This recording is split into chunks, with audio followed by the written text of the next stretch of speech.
Hello, this is the Bureau of Lost Culture. I'm Stephen Coates. We're back again for another wander through the labyrinth that is the counterculture. But what is counterculture? When did it begin? I think in London we often consider it to have begun in the 50s, maybe stretching through the 60s and 70s into the 80s and maybe the 90s. But in a way, whenever there's been a culture, there's been a counterculture. So perhaps it began a lot earlier than we imagine, and today's episode we're going to take a wander through the depths of the labyrinth, back in time to the earlier part of the 20th century to meet a particular character, one of the lesser known members of that sect of beings Peter Ackroyd called the cockney visionaries. It included people like William Blake, Milton, Charles Dickens, maybe T.S. Eliot, Dr. Dee, Austin Osman Spare, and various others. His name was Arthur Machen, not a cockney by birth, somebody who arrived in London, but made the city his own by wandering its streets and perceiving there all sorts of mysteries. A writer, a thinker, perhaps even a mystic in some ways. Somebody who's influenced the counterculture, a great influencer of people like H.P. Lovecraft and Alan Moore, the mage and writer of so many wonderful graphic novels. And also Ian Sinclair and Ackroyd himself, the psycho-geographers. And to meet with Arthur Machen and hear all about him and his London life and the London Labyrinth, our guest today is Robert Kingham, one half of Perambulators and psycho-geographers Minimum Labyrinth. Welcome, Robert. Hello. Robert, before we start, let's start with you, shall we? Before we dig into the mysterious labyrinthine world of Arthur Machen. Minimum Labyrinth. Tell us what that is. So, Minimum Labyrinth. It is. I'm half of Minimum Labyrinth. It is myself and Dr. Rich Cochrane, who I had the pleasure of going to university with, and we discovered we had interests in common. We stayed in touch, and since then we've done quite a few creative things over the years, starting about 10 years ago, and there have been walks, there have been books, there have been audio books, there's been music, which is a musician, and they've all really been lots of different sort of types of media, but I guess the sort of golden thread running through them all is we're interested in odd things, weird things, paranormal things, but it's not for the sake of it. It's kind of asking it's not whether this is this true or not. It's asking, why do people find this interesting? What does this tell us about them and about humanity's search for the unreal? Well, so you're kind of a Fortean, a skeptic, something like that, maybe? I think so, yes. Fortean is a good word to describe a lot of the stuff we do, but it's, as I say, it's not exploring the sort of weird and the mystical and the offbeat for the sake of it. I think there's a sort of... I'm fascinated by humanity's yearning for that side of life, and it starts to sort of branch out into all kinds of things on spirituality, religion, philosophy, history, and it leads you in all sorts of interesting directions. Well, also the thing is, I mean, the reason we know each other is because a lot of what you've done anyway is also quite connected with the city, isn't it, with London? Yes, absolutely. I'm a Londoner. Rich is a Scouser, but he now lives in London. So we've explored many of the off the beaten paths together, and it's interesting to tie those things together. I mean, London is infinite, and you can find anything on the streets, any stories. You can draw a sort of square metre around any part of London, and it sort of teems with infinite stories. And yes, those themes are often what I found when exploring them. Yeah, I mean, I've been involved with some of the things you've done. I describe you as a psycho-geographic perambulator. How's that? Thank you. Yes, I mean, I go with the Jonathan Mead's definition of a psycho-geographer, which is a geographer who has neglected to take his medication. So I'll go with that. Excellent. Perambulator, yes. A perambulator, for sure, yeah.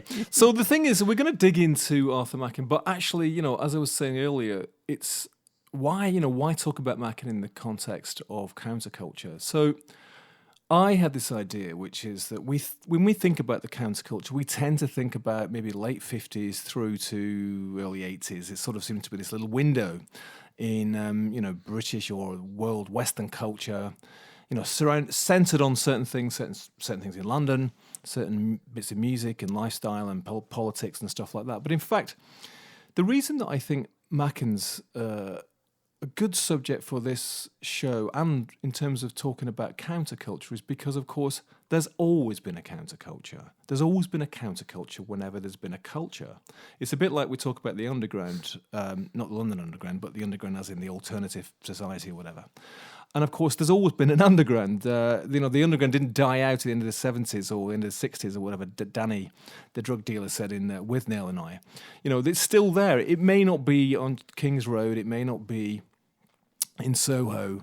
It may not be in Notting Hill, Ladbroke Grove as it was. Maybe it's in a tower block, in southeast London or something. There's always an underground going on, and I think there's always a counterculture. And of course, for me, Machen, in a way, as you've pointed out in your studies of him, he was always in some way countercultural.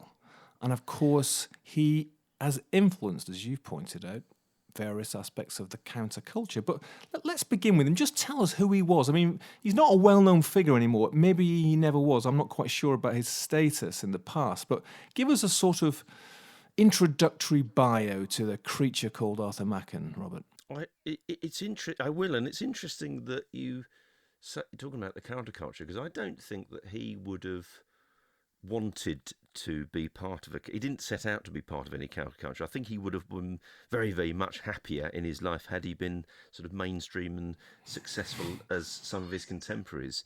But he has, you're quite right, nevertheless been sort of adopted and sort of celebrated in that counterculture. So Arthur Machen, for those who have never heard of him, he was born Arthur Llewellyn Jones in 1863 in Gwent, or what he calls that noble fallen Caerleon on Usk.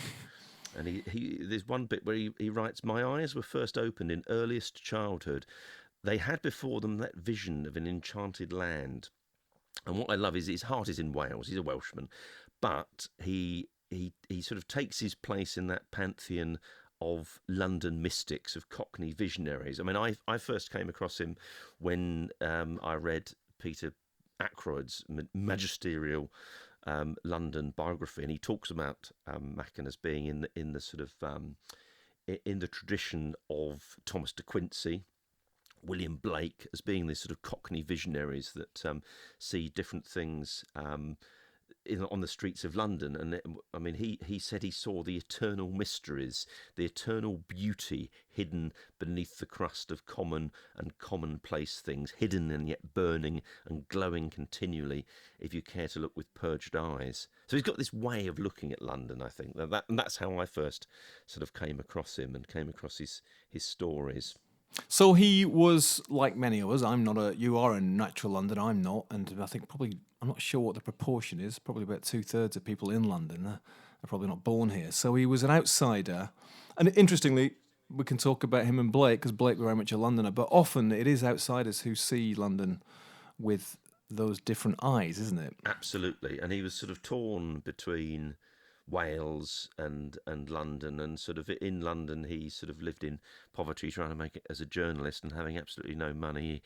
He walked the streets, and he sort of walked the streets endlessly, and that sort of that sense of London as this sort of cold labyrinth, but with potentially sort of hidden mysteries, sort of comes through in his work. And it's immensely appealing, I think, to anyone who's sort of similarly, and that goes for many people in London, haven't quite had the money to enjoy London in all its luxuries, and therefore have paced the streets and wandered around and just seen what's there, and that's an infinite pursuit. You can carry on with that. We could dig into that. I mean, you're a perambulator. I'm a perambulator. I mean, of course, Dickens, a huge perambulator. Those epic nighttime walks. I went through a kind of insomniac period a few years back when I was doing sort of some very long cross-city walks. Ian Sinclair, of course, psycho-geographer par excellence at the moment. He's a big fan of walking. There is something, isn't there, about walking, pounding the streets, that is a kind of psychic process in itself, right? Yes, absolutely. And I think it's Machen trying to come to terms with the enormity of London, and the endlessness, and the barbarism of it, the cold-heartedness, equally the wonder of it, the glory of it, and all the sort of what Charles Lamb sort of called the joy of the bustling joy of the Strand, and all of the things that sort of moved him to tears. So all these sort of extremes of joy and sorrow were sort of seem to be encapsulated for him, and I think that's the bit that touches a chord with me, and sort of other people I've met who've sort of reacted in a similar way. So he turns up not on a National Express coach, but on the kind of the late 19th century equivalent of it, from southwest Wales, and is it southwest Wales or North Wales? I'm not quite sure. Southwest Wales. Yes, yeah. It's Gwent. So Gwent. It's Caerleon on Usk is a beautiful Roman village just north of Newport. Which is still absolutely beautiful and worth a visit. There's a few sort of memorials to him there, and you can still get a sense of some of the sort of beauty that he found there. It's still very much there. So before we actually explore his work he made in London, the work he made of London, he arrives, come to make his fortune like so many have before him, or what's his vision in coming here? So he turns up in his sort of. Well, let's see. It's the sort of 1880s. So he's in his early 20s. Or he might be late teens actually. Trying to make it as a journalist, living in various bedsit, in various sort of places such as Clerkenwell, having no money and trying to make it as a journalist. And it's sort of in the 1880s and 1890s that he writes his most famous works, such as The Great God Pan, The Three Impostors, these sort of classic works of what you might call folk horror, which defined him and brought him some fame, not as much fame or as much money as he would have liked, but certainly he had contemporary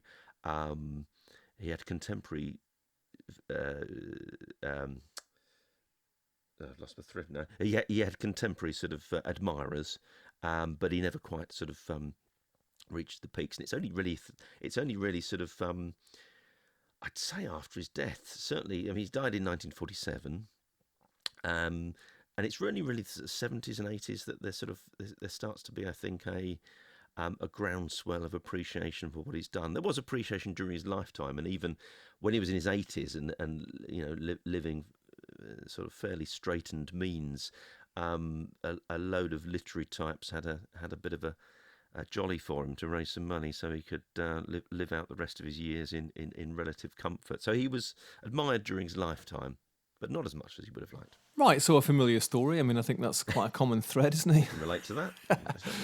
I mean, it reminds me, much later actually, but and obviously generally a different thing altogether, but it's something of the Austin Osman Spare about him possibly too. I mean, Spare, the same as gifted youth, decrepit old age, and kept alive by admirers. But before we go on, because it's an interesting phrase, and I don't think it's a phrase that he would have recognised, but it's a current phrase, isn't it? Folk horror. Let's just talk about what that means. Yes, he wouldn't have used that phrase, but it seems to sum up a lot of what people find interesting about his stories. There are two things I think that people find interesting about his stories: the folk horror, but also the outsider's view on London. They are linked, and I think they are sort of they aren't separate. But the folk horror is. Well, it comes out in his horror stories, and it's his most obvious influences that he made. It was a great influence on H.P. Lovecraft, and then following that on the likes of Stephen King, Guillermo del Toro, Jorge Luis Borges. But he's very different from Lovecraft. I mean, Lovecraft became more famous, I think. Lovecraft gave us invisible, whistling, racist octopuses, but Machen was fascinated by something different. He was fascinated by sinister, ancient, pre-Christian horrors, these sort of troglodyte races and malevolent forms that they just lurk beneath the surface of modern life. But I think there's a point to them. There's a theology behind them. They're not just monsters jumping out in a sort of Doctor Who fashion. They are, I think, symbols of something deeper. He's sort of struggle with his own faith, if you like, and his sort of his need to try and um, leap across the chasm into a sort of world where he achieved sort of religious happiness and awakening. But it's that fear of jumping. I think it's that fear of committing yourself and jumping into the unknown and allowing this unknown world to catch you. And that's I think what characterizes his horror. There are these sort of strange monsters that sort of appear, but there's also this yearning for this sort of glowing world hidden under the one that we recognise. Do you think that was?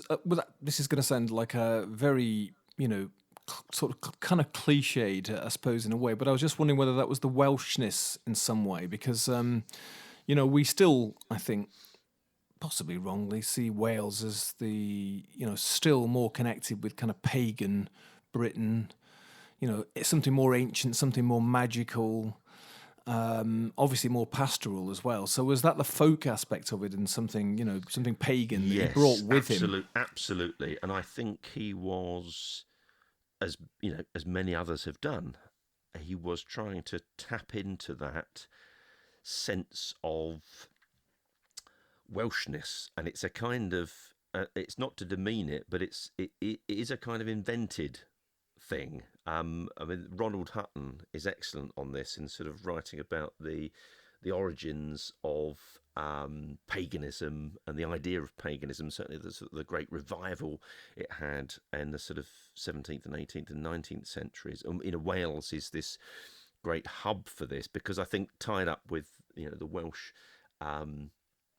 desire for national identity and that sort of defining that identity, there were these ancient myths to draw on. So this whole creation of Wales as this sort of Celtic twilight mystical place is a very active process. And certainly when Machen is writing in the late 19th century, it's at its peak. You've got this sort of Celtic movement going on.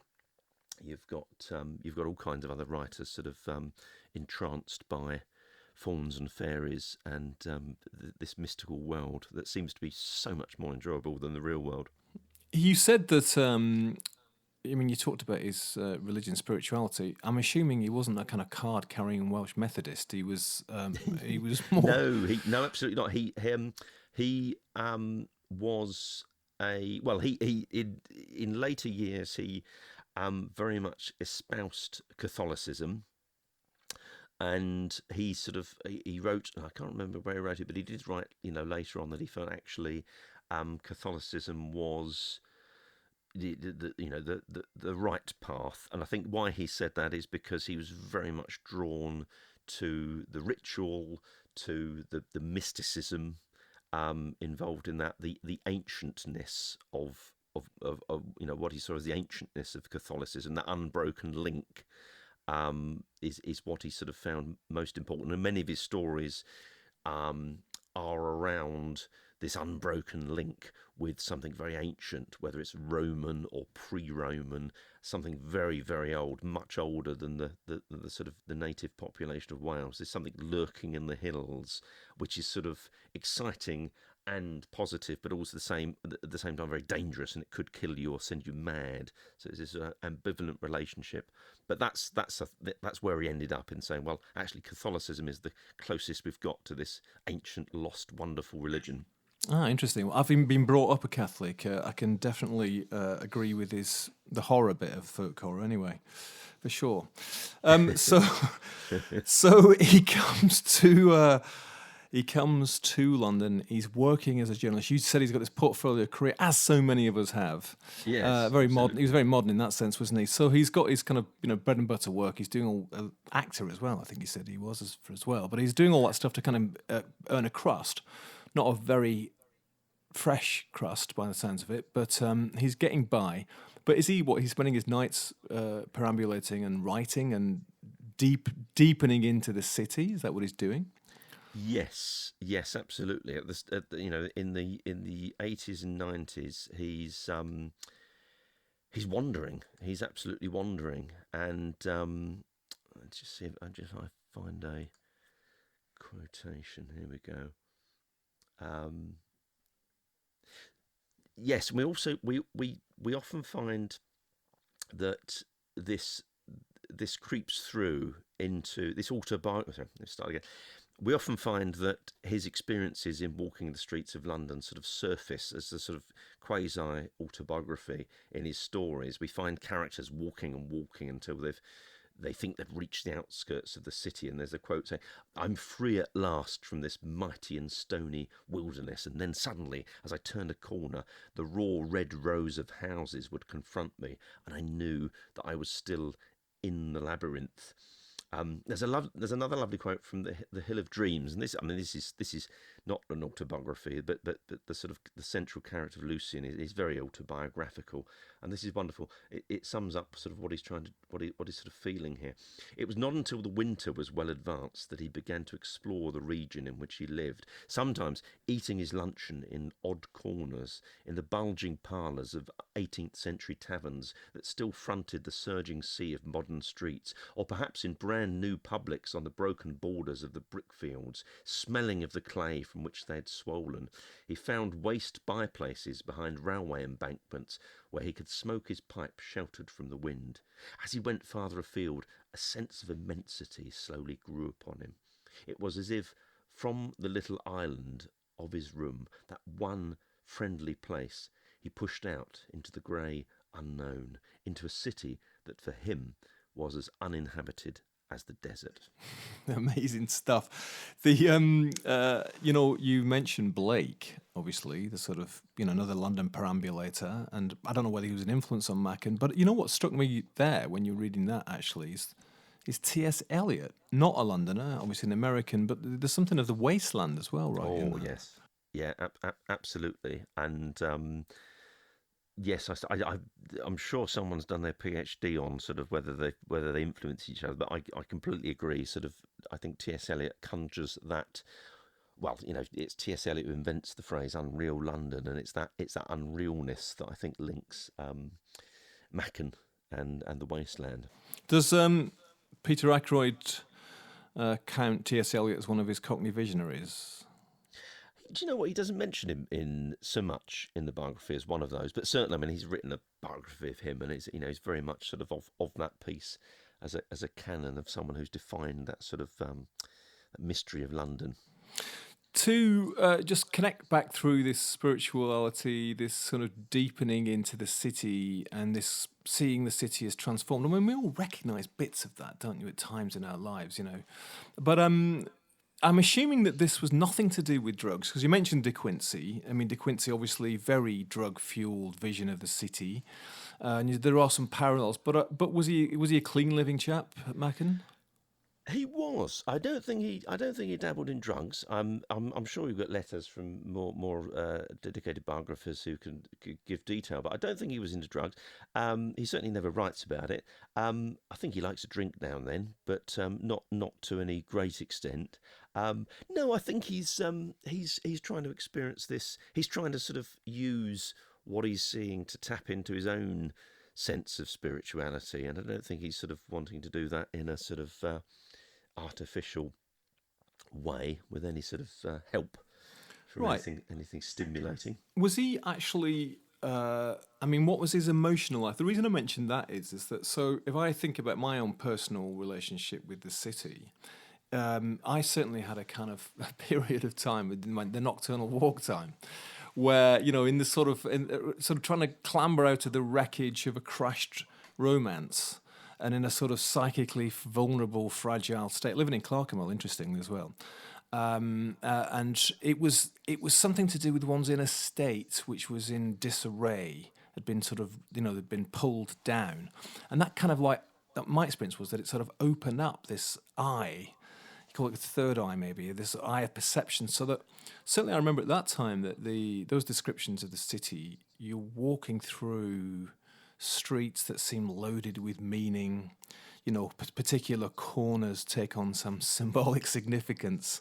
The concrete itself becomes poetic, and I don't know whether that's your experience, but was there something in his life, in his private life, or which was opening that eye of perception in that way? I don't think it was anything driven by a relationship. I think it was more a sort of a sense of loneliness. He's a bit of a well, if you take him at face value through his writings, he comes across as a bit of a loner. He did marry. His first wife tragically died, and that story was told very poignantly by Alan Moore in his graphic novel Snakes and Ladders. And have I got that right? Let me check before I quote that. It's Snakes and Ladders, isn't it? Yes, it's Snakes and Ladders. Yeah. But mostly the sense you get from his walking is this sense of sort of being alone with himself. It's as if he's in the desert finding himself in some religious sense. I think he does describe London as a desert in that case. Yeah, well, I've just no, that was actually.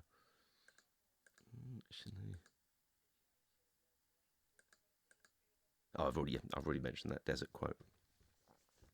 Yeah, so actually, I love this quote which you've highlighted here. If I can just read this, because he describes his Piccadilly as his university. He says, "There I began to study the great science which still occupies me, the science of the great city, the physiology of London, literally and metaphysically, the greatest subject that the mind of man can conceive. Yet I feel sometimes positively overwhelmed with the thought of the vastness and complexity of London. Paris a man may get to understand thoroughly with a reasonable amount of study. London's always a mystery. In Paris, you may say, here live the actresses, here the bohemians, and the rates, whatever they are. But it's different in London. You may point out a street correctly enough as the abode of washerwomen, but in that second floor, a man may be studying Chaldee roots, and in the garret over the way, a forgotten artist is dying by inches." Absolutely amazing stuff, isn't it? Amazing, isn't it? And he's right. I mean, I'm always wary of this. London's completely unique city. Of course, it's unique, but New York's unique, Bombay's unique, Calcutta's unique. It's unique in the way that one of the ways that London is unique is just that he's put his finger on it. You can get streets in the city even now, even in the age of gentrification and redevelopment and property prices and all that stuff. You can get streets in London where you've got rich and poor, cheap by jowl, bohemians and whatever the opposite of a bohemian is, and all mixed up together, particularly in places like King's Cross and Clerkenwell and all that stuff. And that is one of the wonders of the city, is it not? It is, and I think it takes us right back to your first question about, well, is Machen part of this counterculture? And I think that's a really interesting question, because I think with Machen, with studying Machen, and the things that we do, and Peter Ackroyd does, you've got to ask, well, is this radical or is this conservative? And you could paint, the act of psycho-geography and sort of digging down under the streets of London until you unearth all these stories. You could characterise it as very conservative. We're just creating wallpaper history for the next generation of yuppies who've sort of come into this new raised development, which probably has a sort of vaguely historical tag to it, and we're kind of manufacturing this London history, which helps to push up the house prices. That's one way of looking at it. And I think you've got to guard against that. You've got to guard against this history as a sort of a ghost train, I like to call it, where you're on it and you're exciting because you're looking at all these things that happened in the past, and some of them are terrifying, and there's things like plague and murder and all sorts of oddities that go on, and slops being thrown out the window. But you're safe because you're in the 21st century and you can get off at the end and everything's fine. You don't have to think about it too much. I don't think that's the right way to go about history. What's more interesting, I think, is a way to engage with Machen and Ackroyd and all these things that all these wonderful writers that are trying to engage with London, and try to make sense of it and try to understand it in a way that you can be a part of it and respond to it. I mean, a lot of people, I think, do get tired of London and don't quite get tired of life at the same time, move out and just find it overwhelming. I don't think I will. I think I'll probably be here for quite a while. I can't quite see myself moving out. But to do that, to live in London, you've got to try and come to terms with it, and ignoring the cheek by jowl riches and poverty, and ignoring the problems and ignoring all of the difficult history that it contains is not a recipe. And obviously we've seen recently that a lot of that history starts to burst up and cause a lot of trouble and upset the apple cart, which is I think a very good thing. So it's important to use this to ask the right questions and not just to have it as this sort of Dickensian theatre when we're sort of wallowing around imagining the Strand as it was in its heyday. I think you've got to bring this right up to date and ask yourself, how we're interacting with London now, and whether that's a good thing. Absolutely. I mean, I suppose, is it Jonathan Freeland who give you a definition of a psycho-geographer as a geographer who's not on his Jonathan meds? Meads. Jonathan Meads, sorry. But I suppose in the classic Peter Ackroyd way, the psychogeography, I suppose in a sense it's a metaphor, an enriching metaphor for the city. That's how I understood it. And of course the Situationist didn't mean it that way at all, whoever it was who came up with the phrase in the first place. But I think actually for a lot of people coming to London, particularly people who haven't got money, who are struggling to pay the rent, actually it's a really wonderful way to experience the city because it's free. You can get out in the city and wander around. And there is something rather magical for a period of time anyway in discovering the hidden corners and and the hidden rivers and the evocations of particular bits of the city. And of course he does that amazingly for himself, but also for his readers and picking parts of the city that you wouldn't normally. I mean, Clerkenwell, of course, in the recent years has become, one of those maybe Dickensian places. But I mean, he also picks Finsbury Park and Turnham Green. I mean, they're not at the top of Peter Ackroyd's lists of places to hang out, are they? No, but they are. Well, they are at the top of Dickens's lists actually.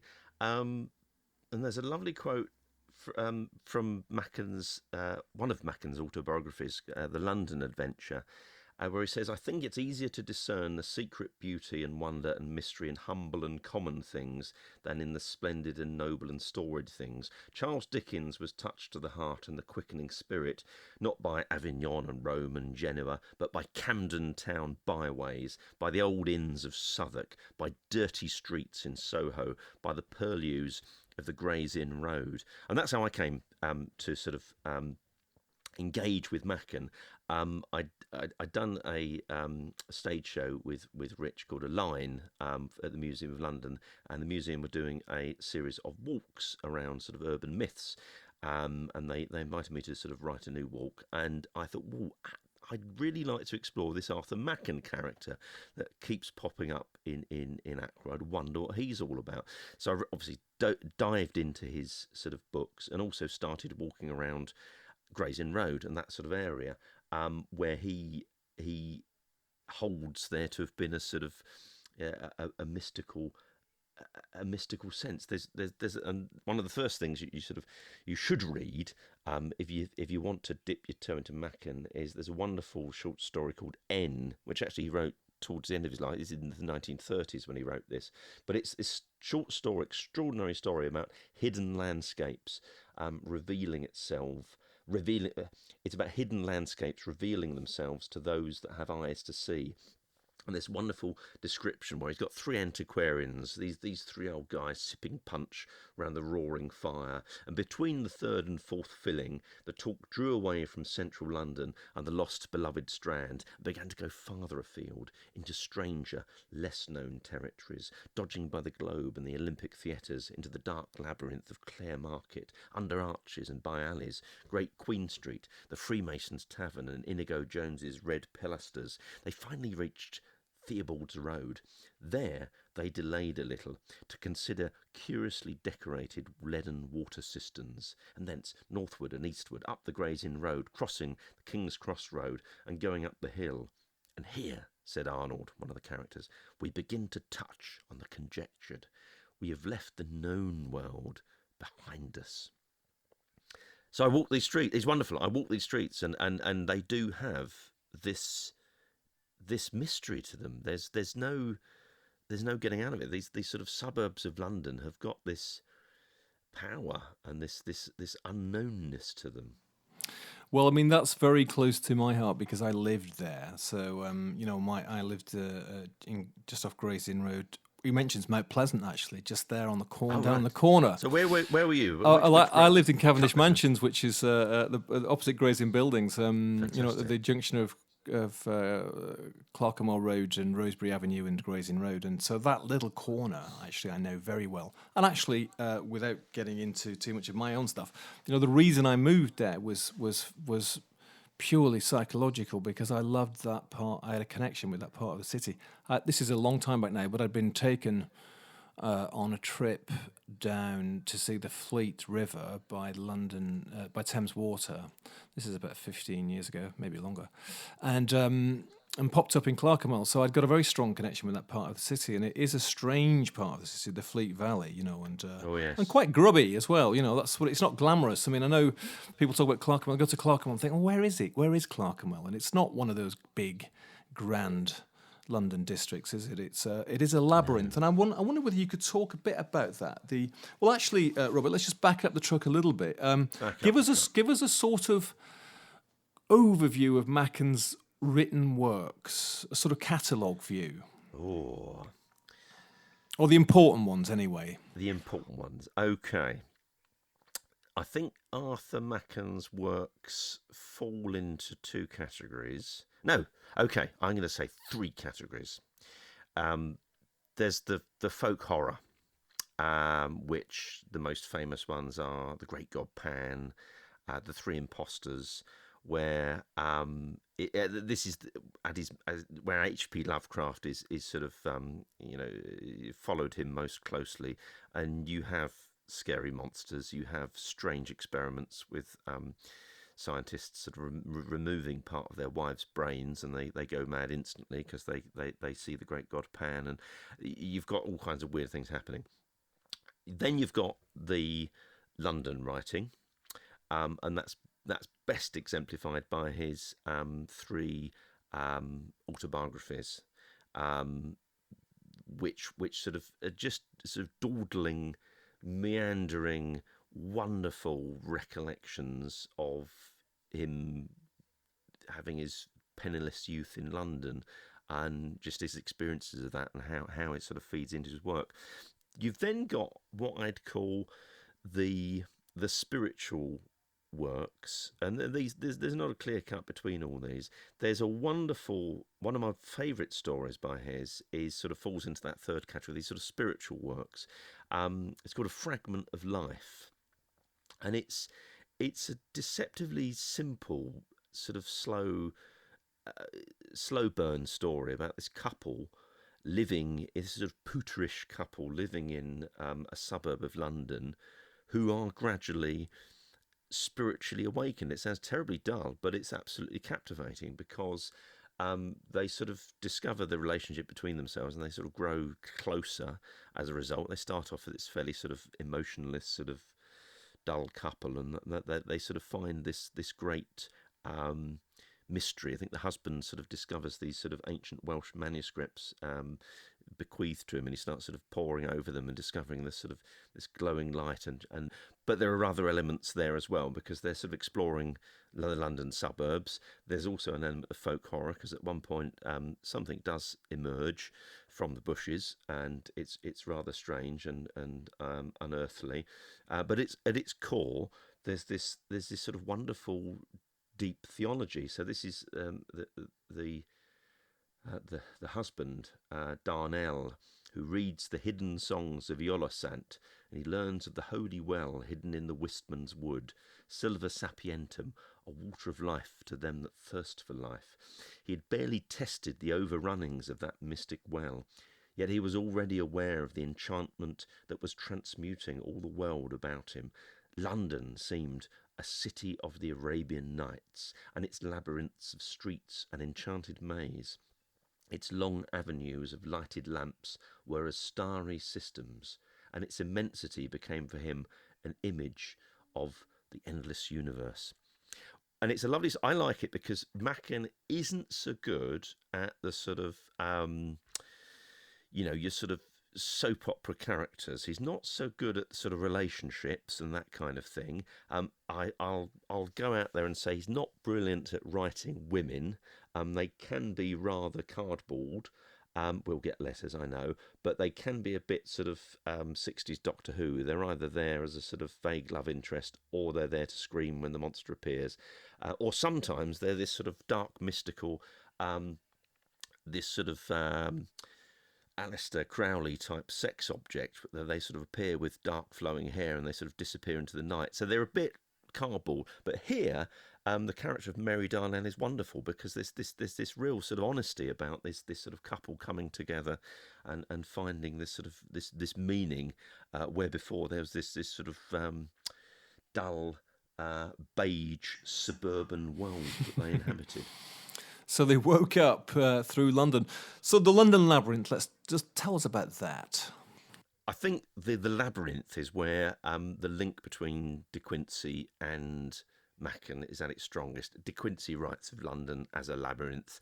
Machen picks up on this theme of London as labyrinth, but he sort of takes it further and he sort of expounds it in a sort of religious sense of a religious quest where there is a minotaur in this labyrinth who will probably kill you, but if you can sort of navigate this, then there are riches to be found.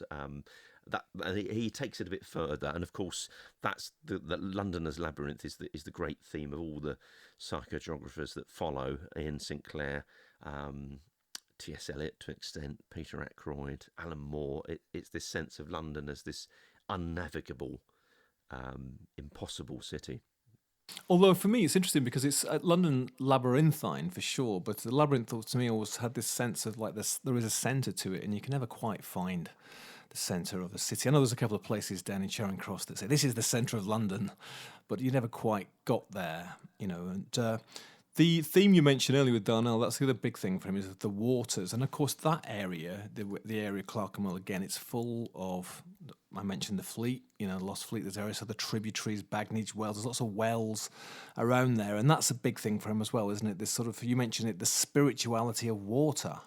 The spirituality of water, yes. This comes out hugely in the Fragment of Life, where Darnell is warned by this ancient text he picks up not to use the well of life as a mere luxury of mortal life, as a new sensation, as a means of making the insipid cup of everyday existence more palatable. For we are not called to sit as the spectators in a theatre, there to watch the play performed before us, but we are rather summoned to stand in the very scene itself, and there fervently to enact our parts in a great and wonderful mystery. And that part of Clerkenwell, as you say, is absolutely riddled with wells, rivers right under the surface. So the walk that I did back in 2011, entitled The Grey Soul of London, traverses all these, and you've got the New River Head, there's the Fleet, of course, there's the Upper Pond, which is still in use as a reservoir, but they're all buried deep. You've got Clark's Well, the original Clark's Well, Skinner's Well, Fag's Well, Todd Well, Loder's Well, Radwell. These are all the wells that are abandoned in medieval times as they begin to be contaminated from London's burial grounds and cesspools. And then you've got all these wonderful 18th century wells and spas. You've got Sadler's Wells, the New Tunbridge Wells, the London Spa, the New Wells, the Cold Bath, Bagnigger Wells, Black Mary's Hole. So the whole of this area is bursting with water. But as you walk round it, there's nothing. There's absolutely no water left. It's dry as a bone. You don't see any water. So it seemed of a piece to talk about this water in the more mystical sense of having to use your imagination to sort of get under the skin of London. I mean, I think that's the real attraction of, everyone's fascinated with a lost river of London. There's just I think it's the most sort of popular video on sort of Londonists' YouTube channel is searching those rivers, because there's something very sort of very deep and mystical about them that seems to promise great great treasures if you can find them. It's a long time now since I went down the Fleet, and I'm not going to claim, I was ahead of the curve there, but it was less popular at that time. I don't think you can probably even do tours down there these days. I had to lie to get down there. I actually told Thames Water I was a Sunday Times journalist, and they eventually caved in, and I got a message in the answer machine saying you can go down the Fleet sewer, as they call it, but you have to be at Hackney Wick pumping station at 5 o'clock tomorrow morning. And I was so excited that I actually set off and I walked there. I set off at about 1, I think, or something like that. It took me 4 hours something to walk over there. And I was taken down by a gang of sewermen and driven down to the north end of Blackfriars Bridge, and then which was different than it is now. There was a roundabout there. And they parked up and got tools out. We all got kitted up. I've got some photographs in yellow rubber. It was a bit like going to an S&M club and waders and strange clubs. And we went down and I spent, I don't know how long I was down there, but fascinating time with those guys. Lots of stories from that. Including asking them, they were all older men, and of course one of the issues was at that time that there was the knowledge of the sewers could not be fully mapped. But they knew it. But the problem that they had was I think the youngest of them was about 48. Thames Water, in their wisdom, were not taking on any new apprentices. So the knowledge was not being passed on. So the recesses and distant caves of the sewage system, which were only known, by these guys, the knowledge of it was getting lost. I could talk about that for hours, but the most interesting thing, of course, was sitting in their van afterwards with them, smoking and drinking tea and asking them, so what is the scariest thing that you've seen down there? And I'll tell you about what that is some of the time, and it wasn't anything to do with rats. But you're right, it's become a fascinating thing, and I think that, interestingly, there is something about the metaphor that you can pollute a river, you can concrete over a river, but you can't actually get rid of it. It feels somehow significant, maybe about psychic processes or something. And maybe that's what Machen was in some way connecting with, this notion of, buried impulses and buried springs, and the sort of psychic fluid that is kind of still coursing beneath the surface of our civilized skin. Absolutely, but it's also, I think, about the excitement of the sewers is about seeing London from a completely different angle, and you might sort of it breaks you out of your sort of your comfort zone of going to work and coming home, and going to work and coming home, and perhaps going to the pub, and you sort of inhabit this sort of small route, but then suddenly there's an opportunity is presented in a different door that has never been there before. One of my 95, I was living in Dalston in a cheese factory that abuts the what is now the overground railway. At the time, the railway was derelict. There was no tracks there, and you could quite easily sort of break in through the wall onto the tracks and sort of walk from Dalston along the sort of the old track bed right into what used to be Broad Street Station. So we did this, and it was it was a very surreal experience to sort of walk through these ghostly stations and completely overgrown, sort of traipse over the girders, slightly crazily risking our lives, walking over the sort of bridges, over the canals where they're really only hopping from girder to girder, and seeing London as if from a secret way. And that's the only time I think I saw a ghost. Not actually on the route, but we came back and we went to the pub, and then my sort of cheese factory mate I was living with, he said, I'm gonna go out and with a guy that's staying with us, but let's walk along the railway again. And so I watched them from the window, and in the morning, I said to him over breakfast, did you have fun? And who was the third guy that went with you? And he looked a bit pale, and he said, no, there's just me and this other chap, Simon. I said, no, I'm sure I saw 3 of you climbing over and walking down this thing. And he looked very ashen at that point. So that might have been the only ghost I've ever seen. There is another bit. I just wanted to, if you'll let me, I wanted to read a bit of Machen, which you've highlighted here, Robert. It's from Far Off Things, I think. Right, and it says this. It's at the other end of London from Clerkenwell, Turnham Green, and he says, I used to spend the hour in the middle of the day wandering about Turnham Green and the waste places around Gunnersbury. We all know that there's still lots of waste places around Gunnersbury. Making my meal on a large captain's biscuit and a glass of beer. I varied this repast by taking it in various public houses. In those days, there were still pleasing and ancient taverns scattered along those western roads.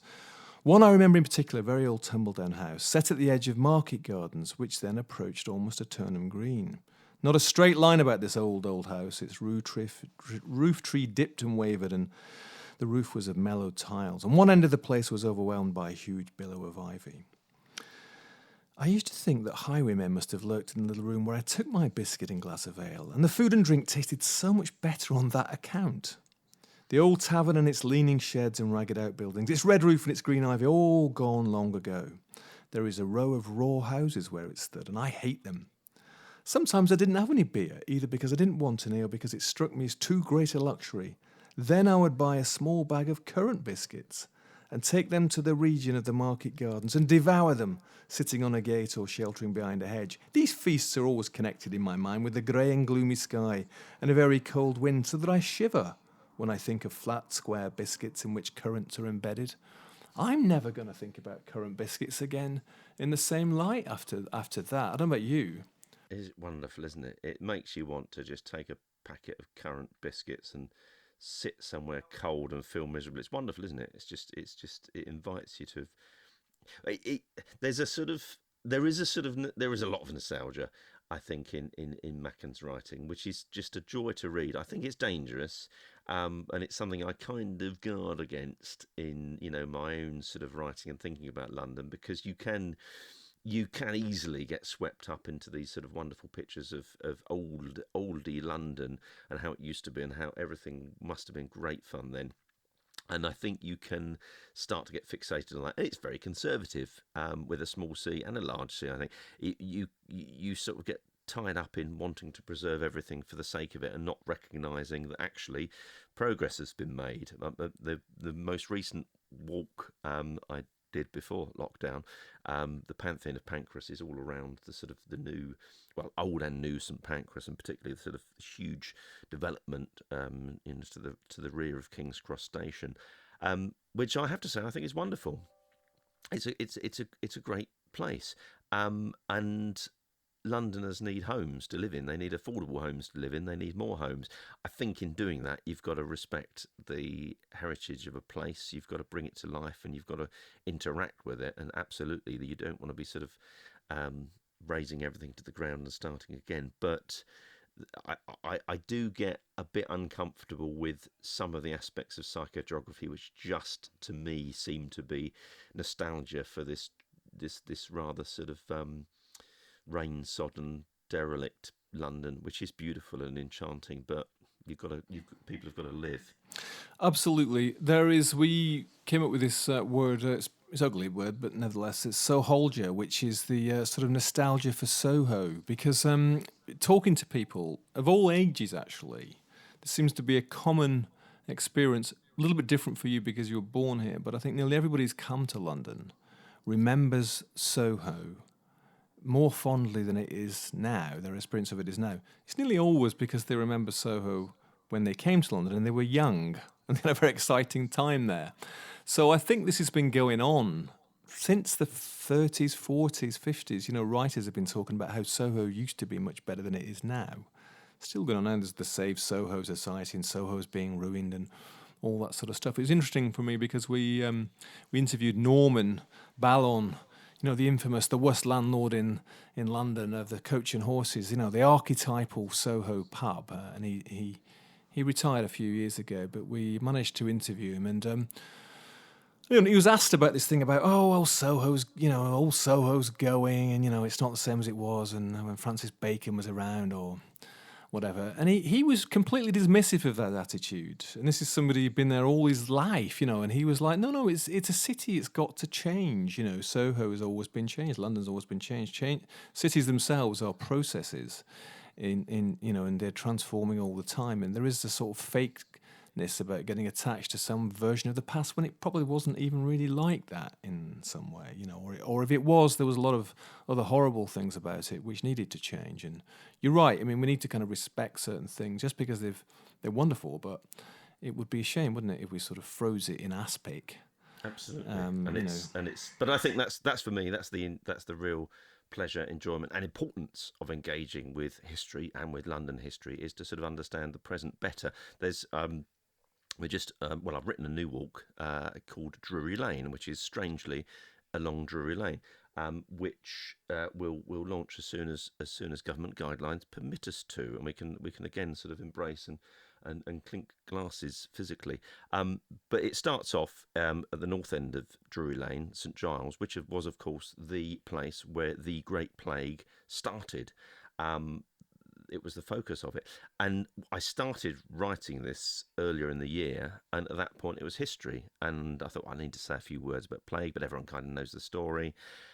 And, of course, suddenly it's horribly relevant, and you start looking back at Daniel Defoe and thinking this is not 400 years ago. This is, well, it's not 400 years ago. It's 300 and something years ago. But it's happening. It's real, and it's actually, good Lord, look at what we're doing.